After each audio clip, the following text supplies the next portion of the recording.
Salam alaikum, bonsoir. Le deuxième exercice de la mécanique. Donc maintenant, nous avons toujours un exercice, mouvement d'un solide sur un plan incliné, mais cette fois avec frottement. Un solide, S de masse M, 0,5 kg, se déplace avec frottement sur un plan incliné d'un angle alpha. Il passe par la position A avec une vitesse VA, un instant égal à 0, et passe par la position B avec la vitesse VB en parcourant la distance AB pendant la durée delta T. La force de frottement petit f. La force de frottement, vecteur petit f, est constante et l'angle de frottement est phi. En dont G est égal à 10 mètres par seconde carrée.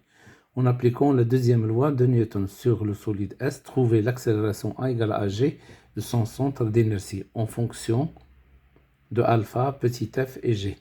On donne le diagramme des vitesses V de t suivant. Calculer l'accélération A égale à G et déduire la valeur de l'intensité petit f de la force de frottement. Un instant tb est égal à 3 secondes. Le solide passe par la position B, calculez VB et la distance AB. Montrer que A est égal à G cos alpha, facteur de tangente alpha moins tangente phi. Cinquièmement, calculer l'angle de frottement phi et l'intensité de la force. La force R, réaction de la surface de contact. Donc on va commencer par la première question. Donc en appliquant la deuxième loi de Newton sur le solide S, trouver l'accélération A égale à G de son centre d'inertie en fonction de alpha, petit f et G. Alors donc ici, la même chose, le système étudié sur le solide S, donc le bilan des forces qui s'exercent sur le solide S. Donc premièrement, bilan des forces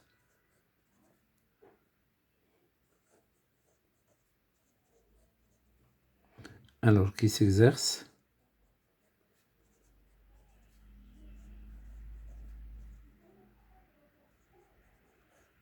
sur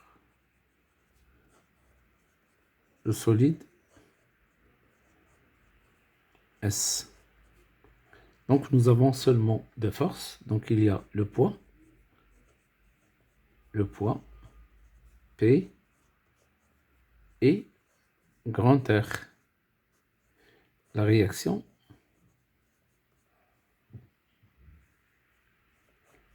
du plan de contact, du plan incliné. Plan incliné. Alors, je vais représenter ces deux forces. Alors, nous avons le poids, il est vertical, donc le vecteur P.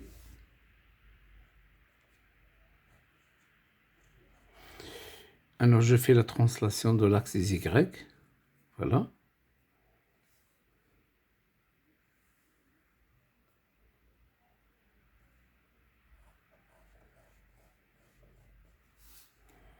Donc, ça, c'est l'axe des Y. Donc, cet angle-là, c'est toujours alpha. Et je représente la force R. La force R est inclinée dans le sens inverse du mouvement. Donc, je vais la représenter. Voilà. On a la force R. Alors, l'angle entre R et la perpendiculaire à la surface de contact, c'est l'angle de frottement phi. Alors, deuxième loi de Newton. Deuxième loi de Newton.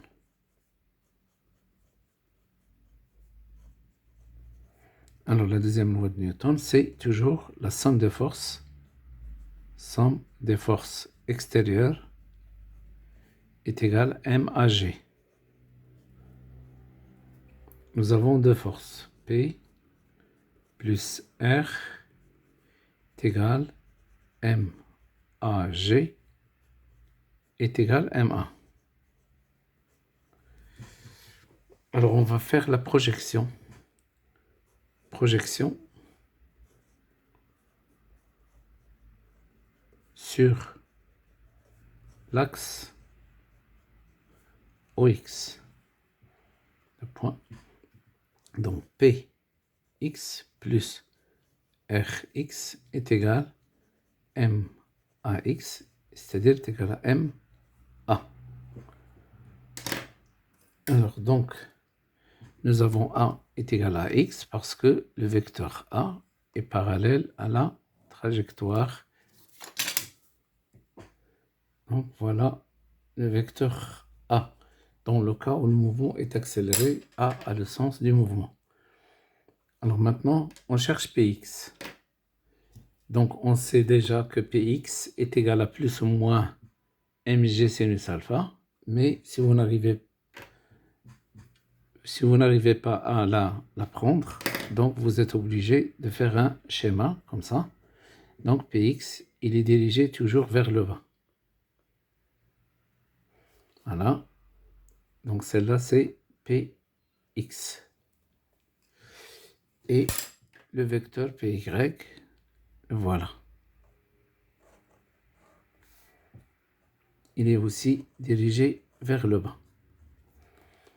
Alors donc, j'ai dit que Px, alors Px est égal à plus ou moins mg sin alpha.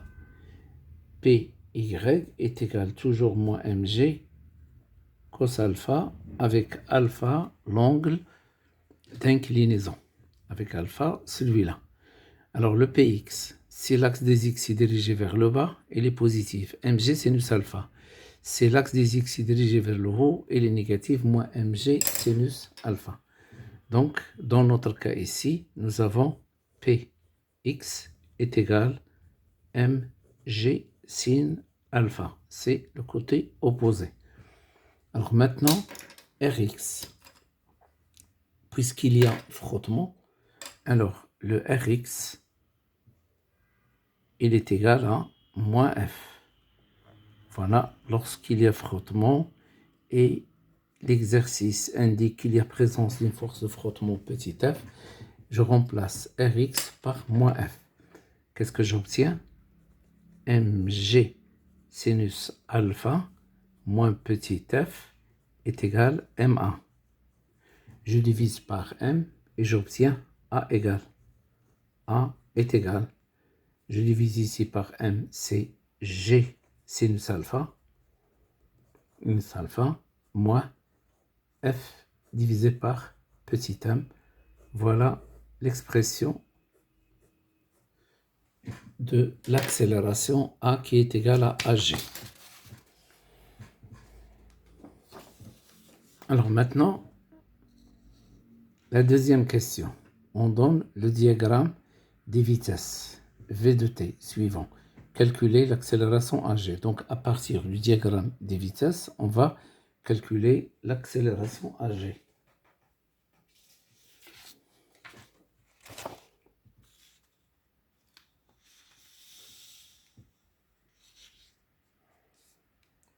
Alors nous avons le diagramme des vitesses.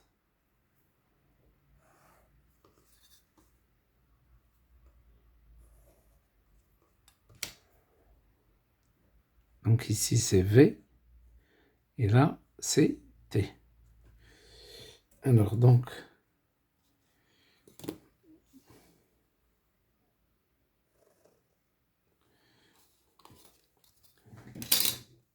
alors 0, nous avons ici 4, donc ça représente V0 qui est égal à 4.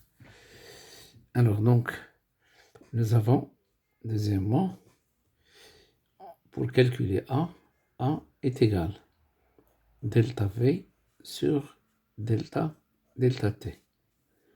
Donc A est égal, je vais choisir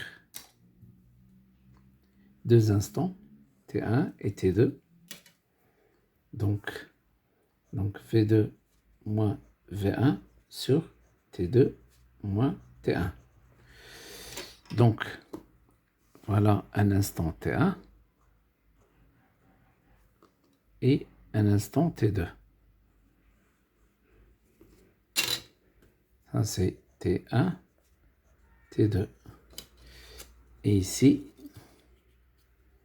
c'est V1. Et là, c'est V2. V1, V2. Donc, d'après la courbe que nous avons ici, donc je vais choisir l'instant T1, c'est 1. Donc 1, il est avec 6.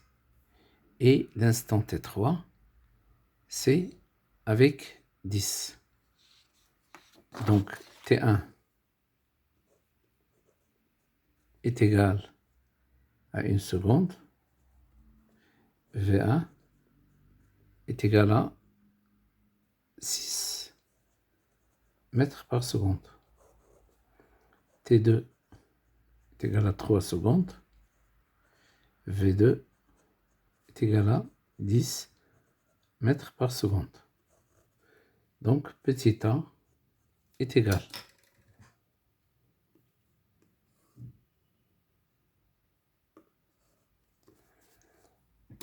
Donc c'est 10 moins 6 divisé par 3 moins 1. Donc 10 moins 6, c'est 4, divisé par 3 moins 1, c'est 2. Donc ça donne 2 mètres par seconde carré. Donc on a calculé le A. Alors on va calculer le F. On a déjà démontré que F, A est égal à G sinus alpha. Donc on a calculé, on a trouvé A est égal à G sinus alpha moins F sur M. On va déplacer F sur M à gauche et A à droite. Donc F divisé par M est égal à G sinus alpha moins A. On va multiplier par M. Donc F est égal à la masse facteur G sinus alpha moins A. Application numérique. F égale la masse c'est 0,5. Alors fois G c'est 10. Alors alpha 30 sinus de 30 c'est 1,5. Alors moins 2. Donc ça donne 10 divisé par 2, 5. 5 moins 2, ça donne 3. 3 fois 0,5, 1,5 newton.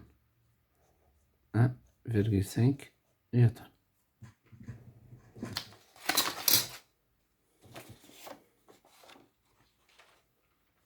Alors, la troisième question.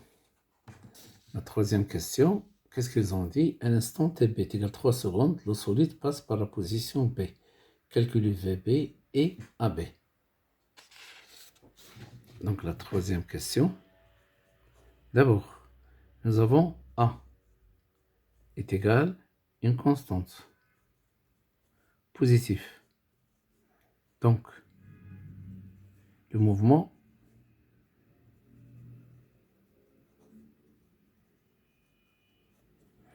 est rectiligne,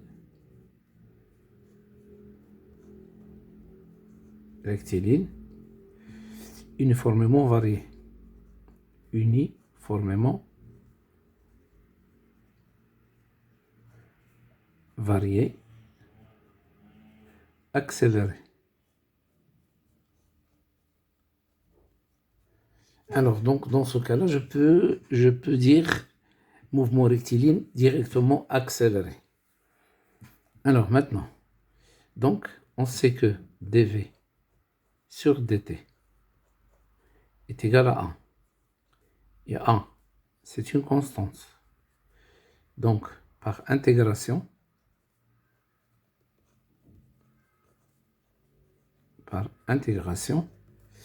le V est égal à T plus V0. Ça, c'est l'équation des vitesses. Avec A est égal à 2 mètres par seconde carré et V0 d'après la courbe, c'est 4 mètres par secondes.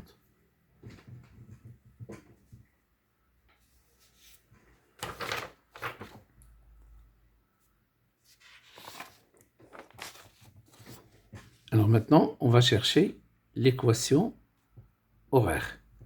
Nous avons V est égal d de x sur dt.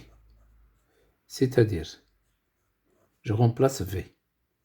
d de x sur dt, il est égal à at plus v0. Donc, par intégration, c'est une équation premier degré. Par intégration, donc on obtient une équation deuxième degré. Donc x est égal à 1 demi at carré plus v0t plus x0. Ça, c'est l'équation horaire. Équation horaire. Alors, la question qui est posée, ils nous ont demandé de trouver VB. Nous avons V est égal à T plus V0. C'est égal à 2T plus 4. On cherche VB est égal à 2TB plus 4. Et nous avons TB égale à 3 secondes. Donc, TB est égal à 3 secondes. Donc, je remplace ici. J'obtiens VB est égal à 3 fois 2, 6, plus 4 est égal à 10 mètres par seconde. Alors, donc ici, je peux trouver cette valeur aussi, puisque TB est égal à 3, je fais la projection, j'obtiens ici, c'est 10.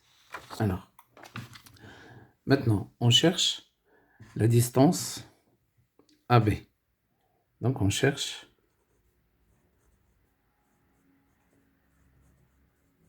la distance AB.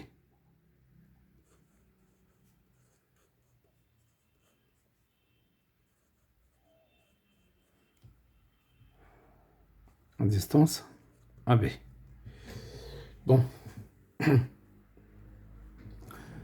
Donc, nous avons x est égal. Je remplace le a. C'est 1 demi at carré plus v0. Alors, le v0, c'est va. Donc, v0t plus x0. Alors, nous avons x0. C'est x, un instant t égale à 0. Or, un instant t égale à 0, un instant t égale à 0, le solide se trouve au point A. Donc, un instant t égale à 0 se trouve en A. Donc, x0, c'est xa. Alors maintenant, v0, c'est v, un instant t est égal à 0, c'est va, il est égal à 4 mètres par seconde. Donc on a x est égal, on remplace le a, donc c'est t carré plus 4t plus xa. Alors maintenant, xb est égal tb carré plus 4tb plus xa. On va déplacer xa ici. Nous avons AB, il est égal à xb moins xa. Donc il est égal à tb carré plus 4tb. On remplace tb par 3. Donc c'est au carré, c'est 9. Plus 4 fois 3, c'est 12. Donc la distance AB est égale à 21 mètres.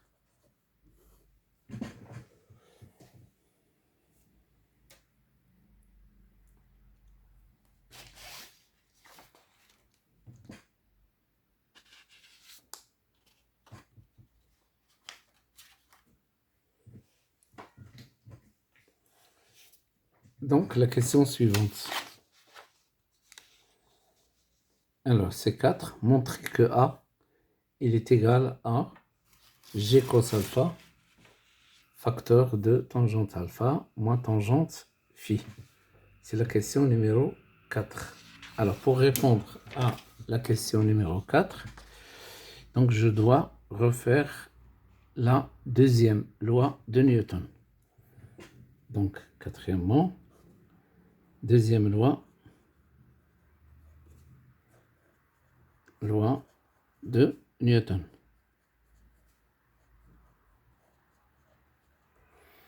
Donc, nous avons P plus R est égal à G, égale MA. On fait la projection. Projection sur l'axe OX. Alors, PX plus RX est égal MAX est égal MA. Je remplace Px, c'est mg sinus alpha. Rx, je ne la remplace pas avec moins petit f, je la garde. Plus Rx est égal ma.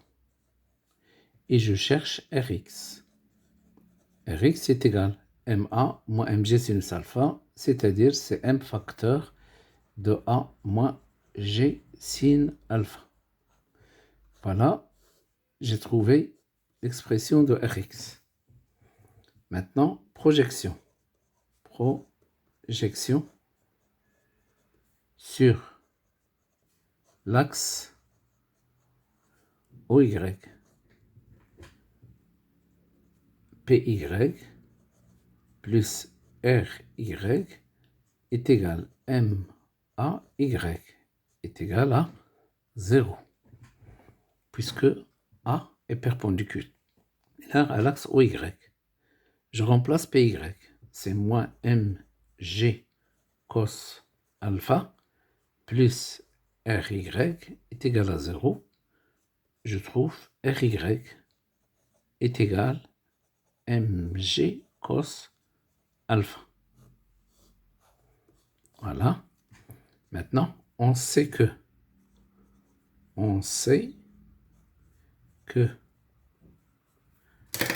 alors K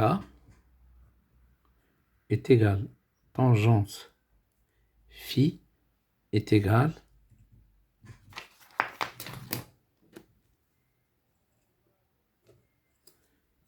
moins Rx sur Ry.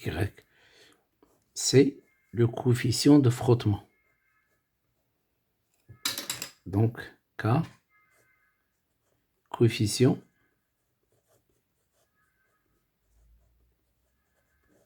de frottement.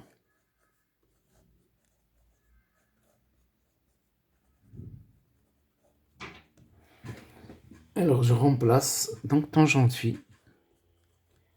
Tangente phi est égale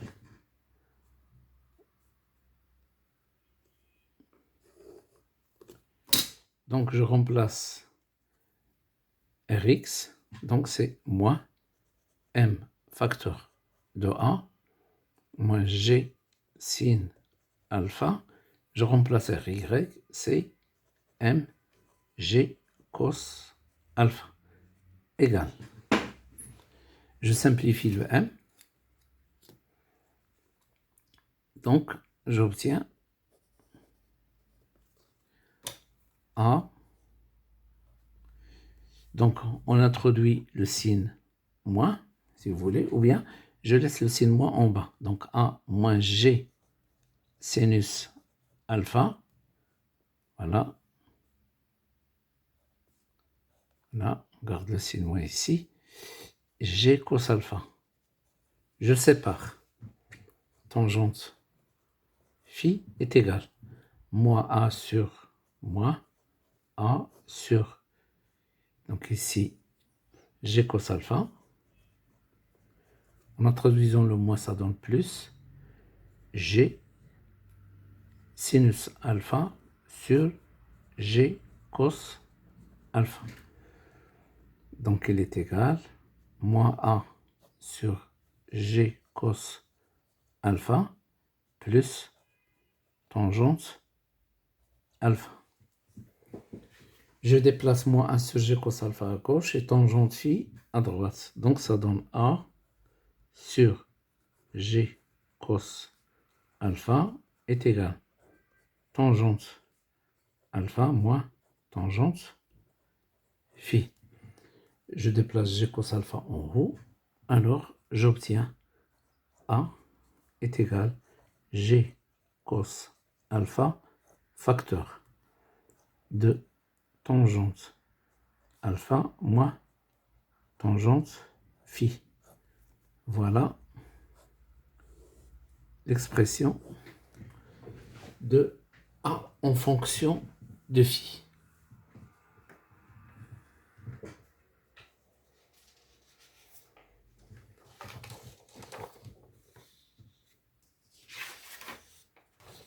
Donc la question suivante, alors ils nous ont demandé de calculer l'angle de frottement et l'intensité de la force F. C'est la 5e question. Alors l'angle de frottement et l'intensité de la force F.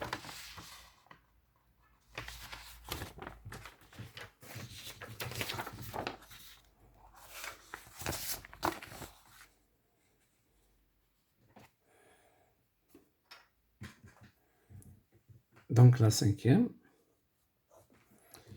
Alors, on va commencer par l'angle de frottement. Soit j'utilise la relation qu'on a déjà démontrée, ou bien j'utilise la relation tangente phi. Tangente phi est égale directement C moins Rx sur Ry. Il est égal. Alors, Rx moins R. Rx, c'est moins F. Donc, avec le signe moins, donc ça donne plus petit f divisé par mg cos alpha. Alors, tangente phi est égal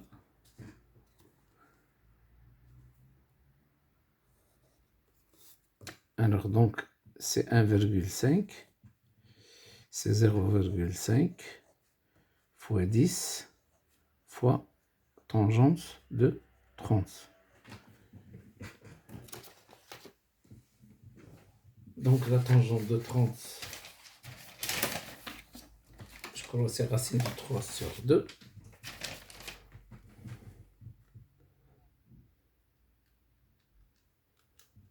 Racine carrée de 3 sur 2 multiplié par 10 multiplié par 0,5.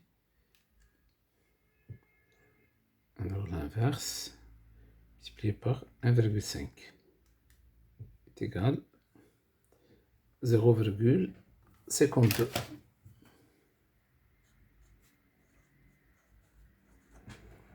Alors donc, phi, donc tangente moins 1, ça donne phi. Phi est égal, c'est-à-dire donc chiffre tangente.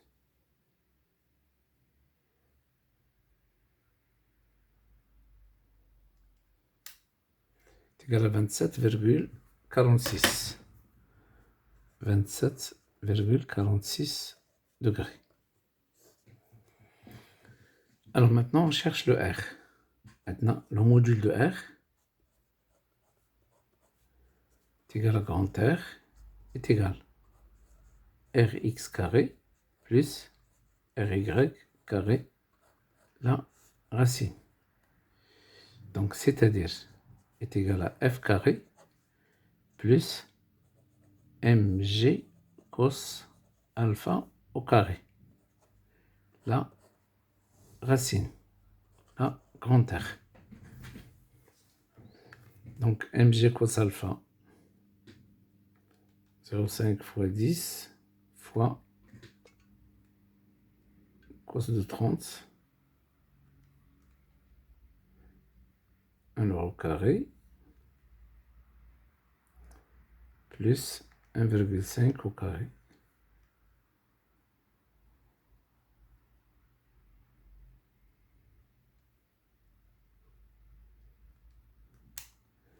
C'est la racine de 21 newton, c'est-à-dire 4,58. Donc c'est la fin de cet exercice. J'espère انكم استفدتم من l'exercice. Alors on augmente la difficulté peu à peu. À la prochaine, Inch'Allah.